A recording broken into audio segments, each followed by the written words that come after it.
अतुलित बलधामं हिमशैलाभदेहं धनुजवन कृशानं ज्ञानिनामग्रगण्यं सकल गुण निधानं वानराणामधीशं रघुपति प्रिय भक्तं वातजातं नमामि। गुरुर्ब्रह्मा गुरुर्विष्णु गुरुरेव महेश्वर गुरु साक्षात् परम ब्रह्म तस्मै श्री गुरुवे नमः। सभी के हृदय में विराजमान उस सर्वोच्च सत्ता को मेरा शत शत वंदन प्रणाम नमन। इसी के साथ कथा में प्रवेश करते हैं। मैं क्षमा चाहूंगी कि हम 3 दिन कुछ व्यक्तिगत कारणों से इस कथा को नहीं चला पाए। प्रभु के चरणों में निवेदन है फिर ऐसा कोई समय ना आए कि मैं आपका भजन न कर पाऊं। चलिए शुरू करते हैं। एवं ज्ञात्वा कृतं कर्म पूर्वैरपि मुमुक्षुभिः कुरु कर्मैव तस्मात् त्वं पूर्वै पूर्वतरं कृतं। कहते हैं कि पूर्व काल में भी मुमुक्षुओं ने ऐसा जानकर ही कर्म किए हैं और इसलिए तू भी पूर्वजों के द्वारा सदा से किए जाने वाले कर्मों को कर, जिसके लिए कहा जाता है महाजनों ये न गतः सपंता, कि जिस पर बड़े लोग चल पड़े वही एक रास्ता है, उस पर बिना सोचे भी चला जा सकता है, उसके लिए विचारने की बात नहीं है, क्योंकि वो रास्ता पहले से ही सिद्ध है। हम कहते हैं ना नहीं नहीं नहीं, मैंने भी ऐसा किया, उसने भी ऐसा किया, उसने भी ऐसा किया, ओ ठीक है मैं भी कर लेती हूँ। फिर सोचने की क्या जरूरत है, जब 3 लोग करके देख चुके तो फिर मेरे सोचने की कोई बात नहीं है। तो वही वाली बात यहाँ पर है कि जो मैंने अपने कर्मों की दिव्यता और अपना तत्व बताकर तुम्हें बताया कि किस प्रकार से असंग भाव से कर्म करो, जिसमें तुम्हारी लिप्तता ना हो, कामना ना हो, कर्म करो कर्ता भाव ना हो। तो उन्होंने कहा कि जैसे मैंने पहले बताया, तो पहले क्या बताया? पहले बताया कि किस तरह से जनक हैं, नल हैं और जन्मेजय हैं, सबके नाम लिए थे पहले, कि इन लोगों ने जिस तरह कर्मों को किया उस प्रकार से आप भी इन कर्मों को करो।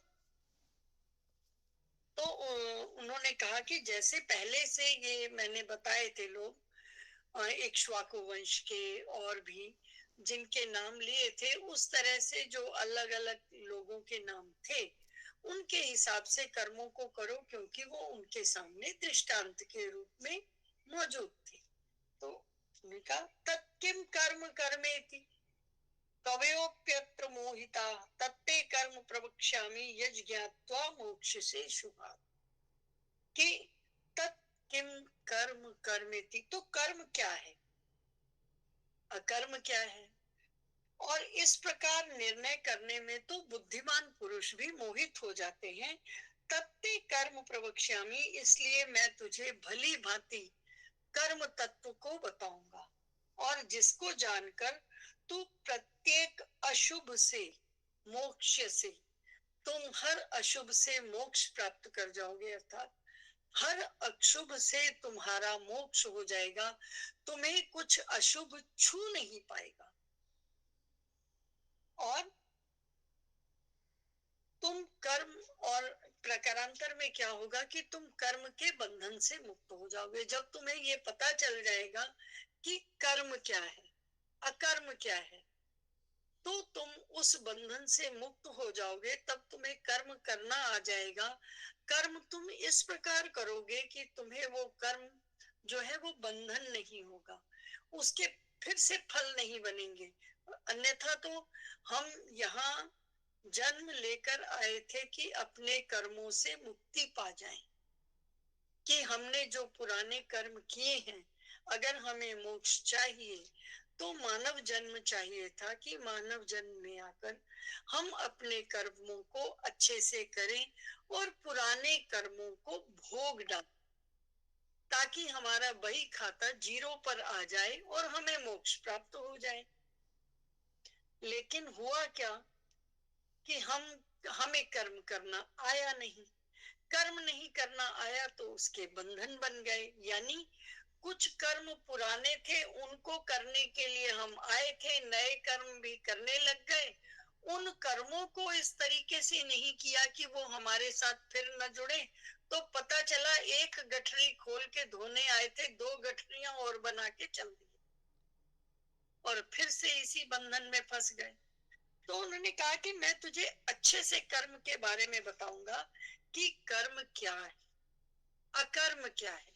जब तू इन दोनों को जान जाएगा तो तू अपने कर्मों को इस हिसाब से करेगा कि कभी भी तू उसके बंधन में नहीं फंसेगा, और जब बंधन में नहीं फंसेगा तो तेरा मोक्ष हो जाएगा। जब बंधन तुम्हें छू न जाए, कर्म को इस प्रकार से करो। जब तू ऐसा करने लग जाएगा तो कर्म करता हुआ भी तू अकर्ता रहेगा, तू कर्म नहीं करेगा।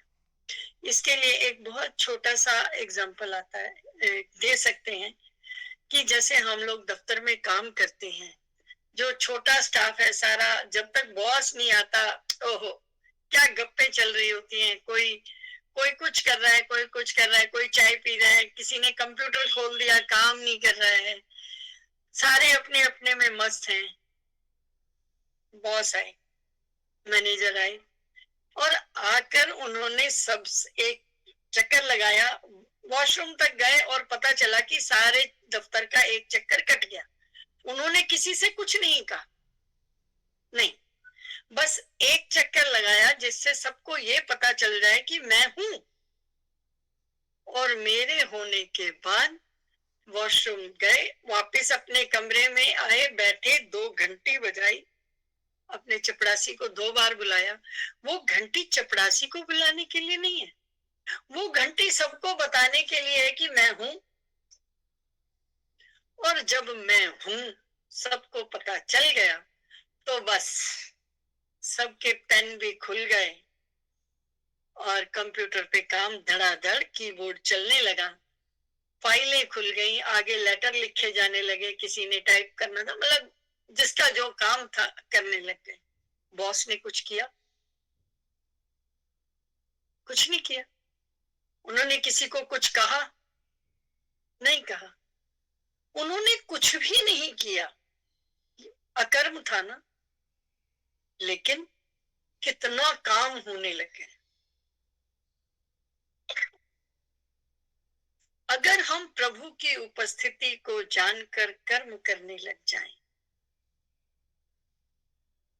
तो ये हमारा अकर्म है और कर्म होने लगेगा।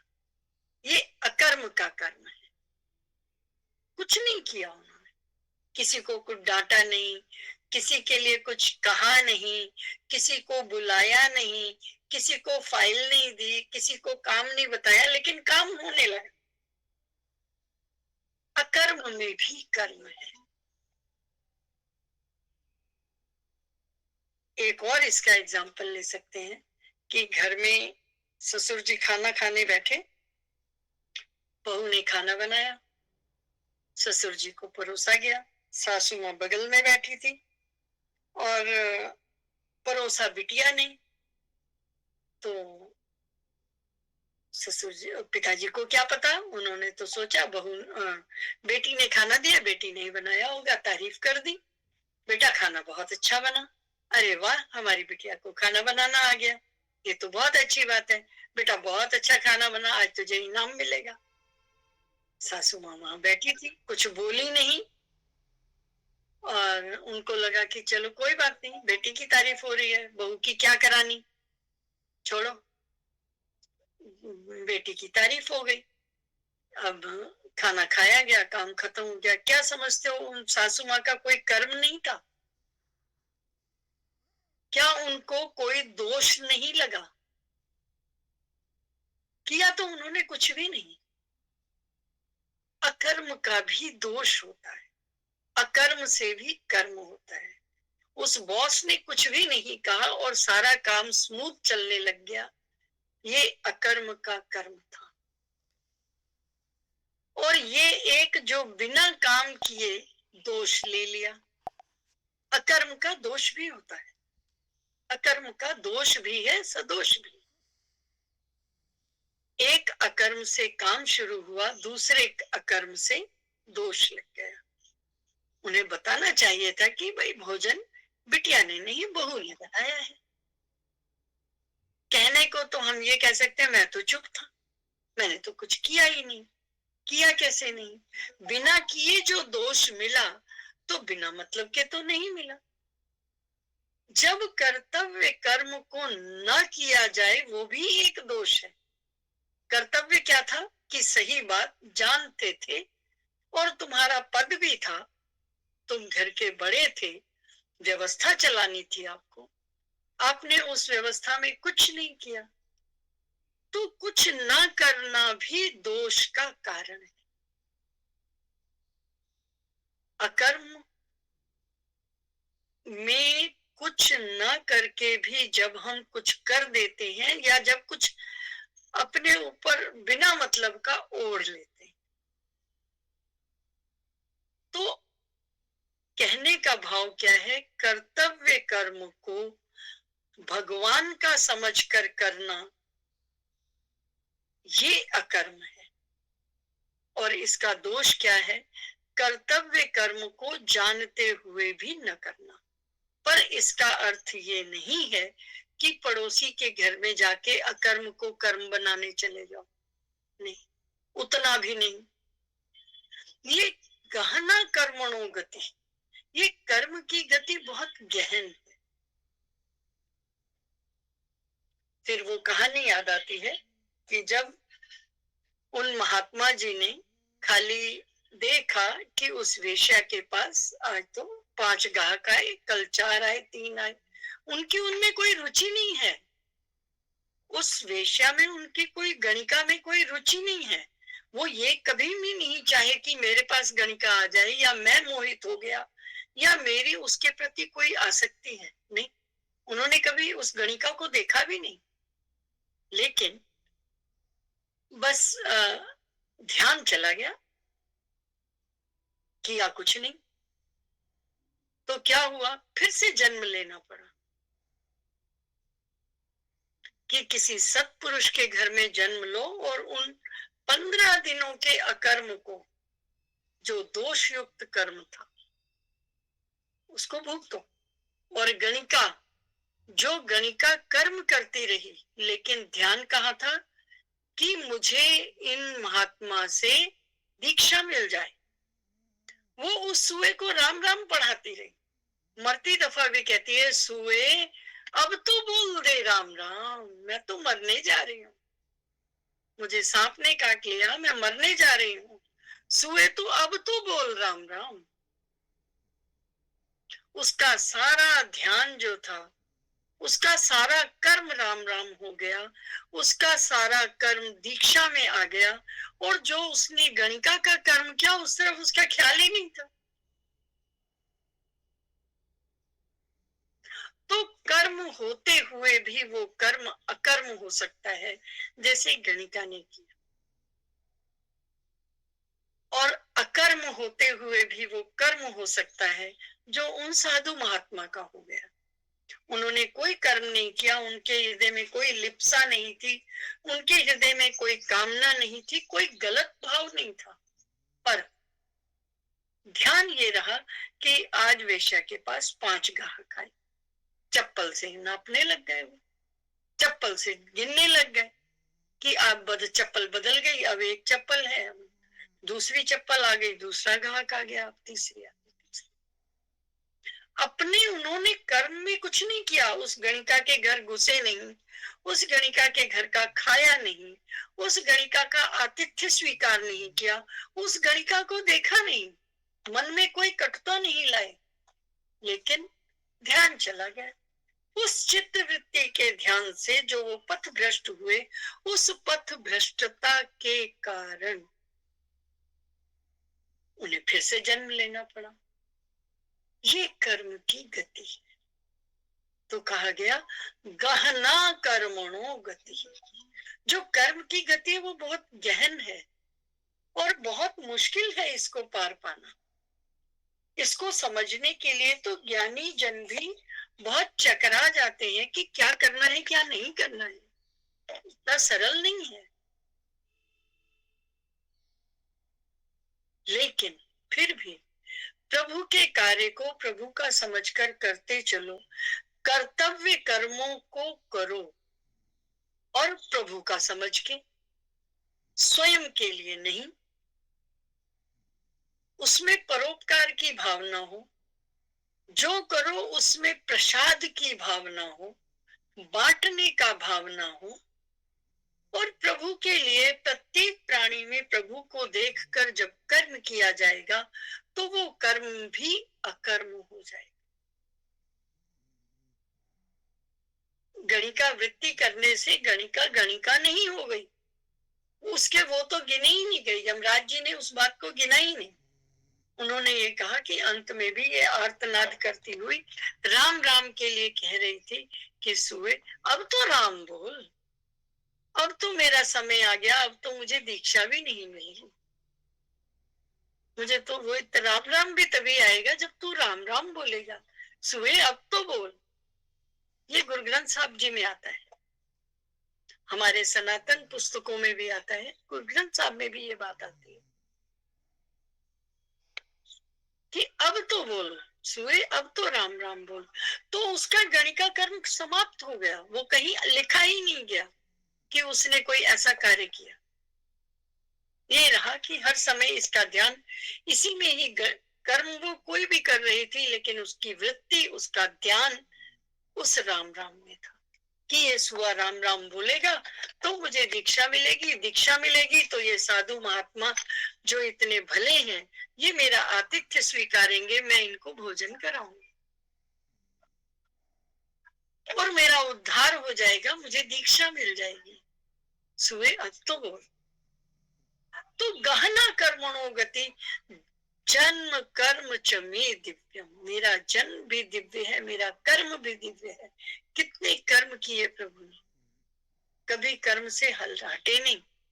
लेकिन हम सारे करने के बाद भी हम कहते हैं ना प्रभु ने खुद से तो कुछ किया ही नहीं।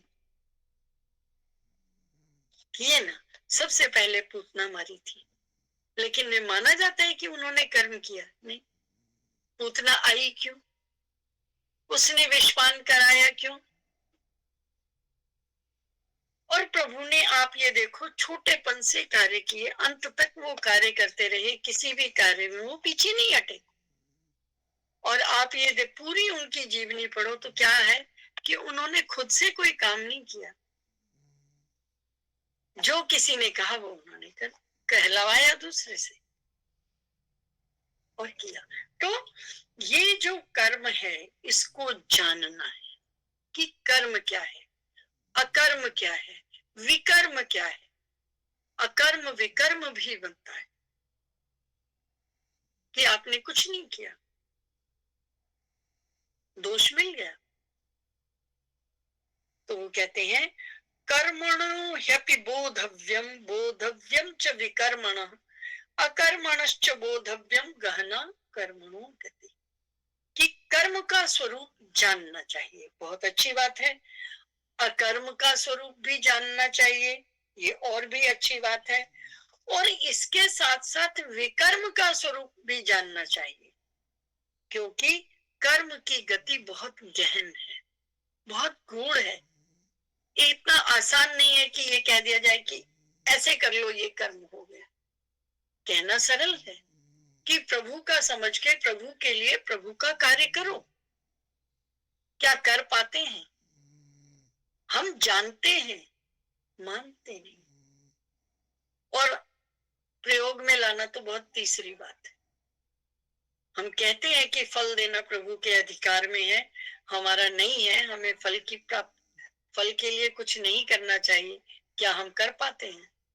किसी ने कुछ कहा तुरंत से जवाब है, कहाँ प्रभु का इंतजार करते हैं जी जवाब। मैं खुद भी, मैं कोई छोटी माँ की हूँ? तो सबसे बड़ी माँ की, तो मैं तो वो होती कौन है मुझे कहने वाली? कभी ये माना कि ये इसके अंदर बैठे हुए प्रभु ने जो मुझे कहा, अगर मुझे सुनना नहीं होता तो इसकी मजाल क्या थी जो कह जाता, और अगर प्रभु ने कहा है तो मेरी मजाल क्या कि मैं सुन न जाऊं? ऐसा तो भाव ही नहीं आता। तब तो ये था, अच्छा इसने दो लोगों के बीच में कहा, मैं देखूं इसको।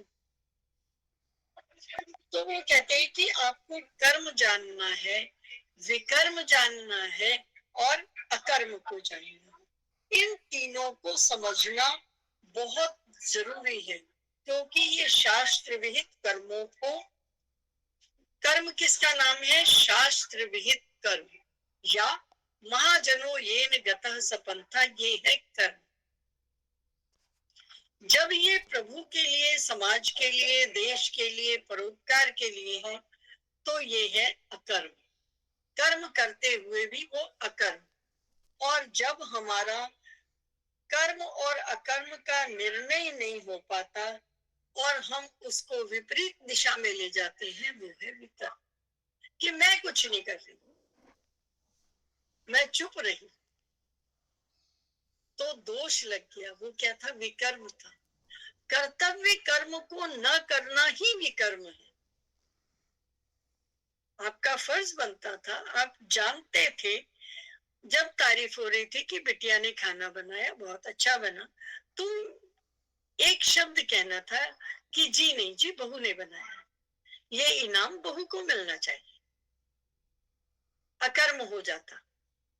आपने इसका अकर्म का विकर्म बना दिया।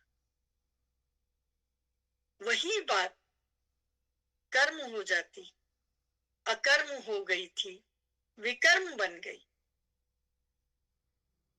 चुप रहना हमेशा हर बात का सलूशन नहीं होता। आपको कभी बोलना भी चाहिए। गाय इधर गई, आप कुछ नहीं बोले, कसाई उधर चल पड़ा, जाके गाय कट गई, तो उसका दोष आपका भी तो है। आप कह सकते थे उधर गई, वो आपका अकर्म हो जाता। अब आपने अकर्म को विकर्म बना दिया। आप किसी को बचा, गाय का कोई दोष नहीं था जिसके लिए वो कट जाए। आप वहां ना होते, गाय कट जाती, आपका कुछ नहीं था। आप वहां थे, आपसे पूछा गया, आपने जो बोला वो आपका विकर्म हो गया। आप नहीं होते, बात हो जाती, कोई फर्क नहीं पड़ता था, आपका कोई दोष नहीं था। कर्तव्य कर्म को न करना विकर्म है। कर्तव्य कर्म को करना, शास्त्र विहित कर्म को करना, महाजनों येन गता सपंथा को करना कर्म है। और जब वो कर्म प्रभु के लिए, समाज के लिए, परोपकार के लिए है, तो वो अकर्म है, ऐसा कहा गया। तो वो ये कहते हैं, कर्मण्य कर्मण्य कर्यः पश्येत् कर्मणि च कर्म यः स बुद्धिमान मनुष्येषु संयुक्त कृत्सन कर्म कृत। कहते हैं, जो मनुष्य कर्म में अकर्म को देखता है, जिसका कर्म अकर्म हो जाता है, और जो अकर्म में कर्म देखता है, वो मनुष्यों में बुद्धिमान है, वो योगी सब कर्मों को करने वाला है, बढ़िया व्यक्ति।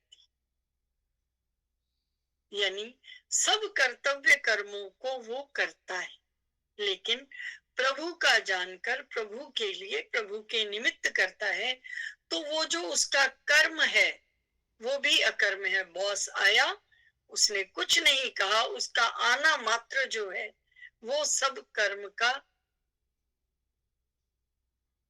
हेतु बन गया। आपका चुप रहना, वो जो अकर्म था उसका भी विकर्म बन गया, उसका आपको दोष लगा।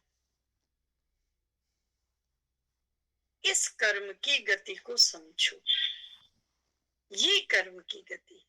और वो ये कहते हैं कि जो इस तरह कार्य को करना समझ लेता है, वो योगी है, वो बुद्धि। योगी क्यों कहा गया? योगी इसलिए कहा गया कि वो सब कार्यों को करता हुआ भी स्वयं की स्थिति उस गणिका की सी बना लेता है कि उसका ध्यान प्रभु में रहता है, कर्म तो बस होते जाते। जो इस तरह कर पाता है वो योगी। योगी मतलब जोड़ने वाला, योग जहां जुड़ जाता है, मैं जो है वो मैं समाप्त होकर प्रभु बन जाता है। जो तत्वतः इस बात को जान लेता है कि मैं तो कुछ है ही नहीं, मैं मरणशील है, धर्मा नहीं है, और कोई है जिसने ये करना है वो तत्व वही है जो सो अहम अस्मि तत्त्वमसि। जब उस तत्व को तत्वतः जान लिया जाता है और उस तत्व का ही तत्व में निरूपण होता है, तब ये कर्म अकर्म हो जाता है। वो ये कहते हैं, यस्य सर्वे समारंभा काम संकल्प वर्जिता ज्ञानाग्नि दग्ध कर्माणम तमाहु पंडितम बुधा। इस बात को ऐसे भी समझ सकते हैं कि हमारी गाड़ी है, हम इंजन स्टार्ट करते हैं और आगे हम चलाएं नहीं, आप में कामना जागृत हो गई, कर्म कुछ नहीं हुआ, गाड़ी वहीं खड़ी है। आपने गाड़ी इंजन स्टार्ट किया और अगले सारे बटन बटन दबाए और गाड़ी रास्ते पर चला दी, ये आपने कर्म कर लिया। लेकिन अगर कहीं ढलान आई तो आप क्या करते हो, इंजन बंद कर देते हो, कामना समाप्त हो गई और गाड़ी ब्रेक के सहारे धीरे धीरे उस सारी ढलान को पार कर जाती है। तो जब प्रभु कृपा की ढलान आती है तो आपका जो कर्म है वो अकर्म हो जाता है। आपका ध्यान कहाँ है, आपकी कामना से निर्भर करता है कि आपका वो कर्म कर्म है, अकर्म है कि विकर्म है। आपने कामना क्या की? एक कामना थी कि मैंने तोते को राम राम सिखानी है, तो आपका वो कर्म अकर्म बन गया, यानी आपने नहीं किया। और जब आपने उस गाड़ी को नहीं चलाया, इंजन बंद कर दिया, कामना समाप्त कर दी और गाड़ी स्वयं चल रही है, वो आपका अकर्म है।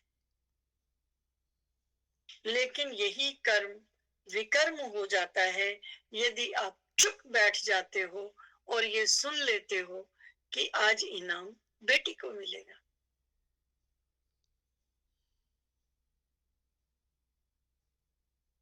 ये है कर्म, अकर्म और विकर्म।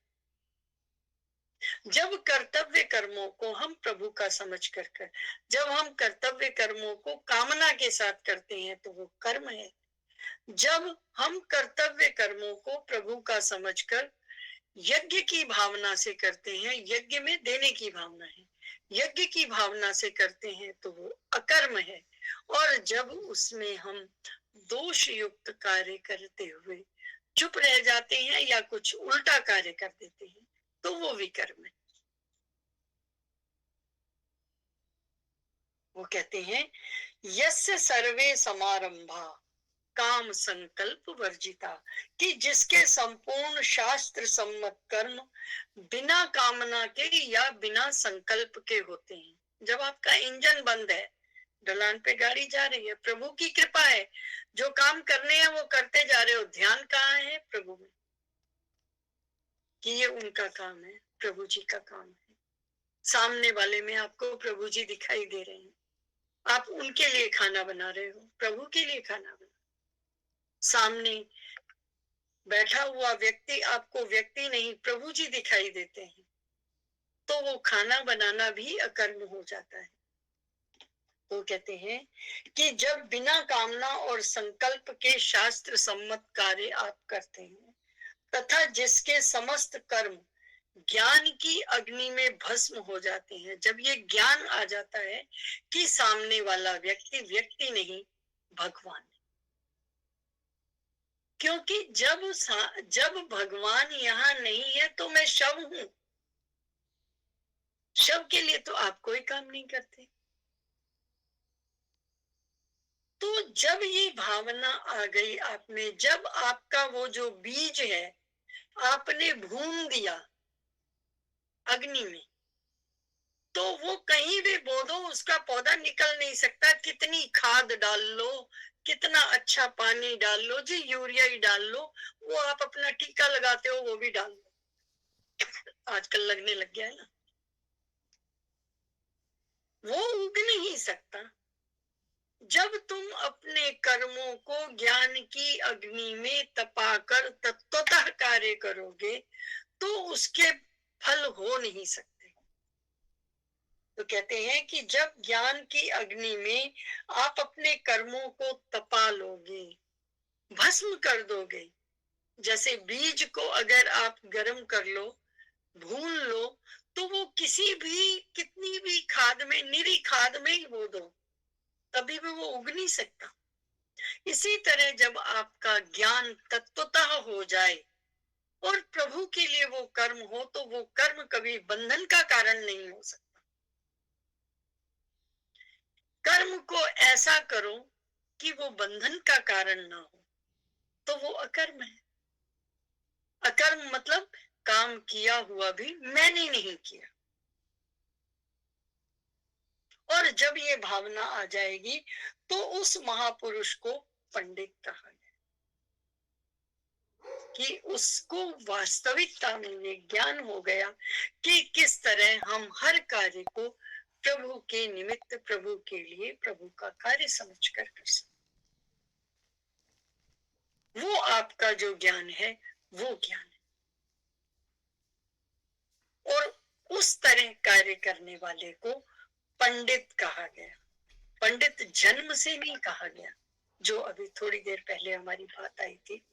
जन्म से कोई पंडित नहीं होता, कर्म से पंडित। जब वो पंडित का सा कर्म करता है, जिसमें इतना, पंडित का मतलब पंडित कुल में पैदा होना कभी भी नहीं था। पंडित का अर्थ है जो ज्ञानी है, जो अपने कर्म को अकर्म बना लेता है, वो पंडित है। श्री कृष्ण गो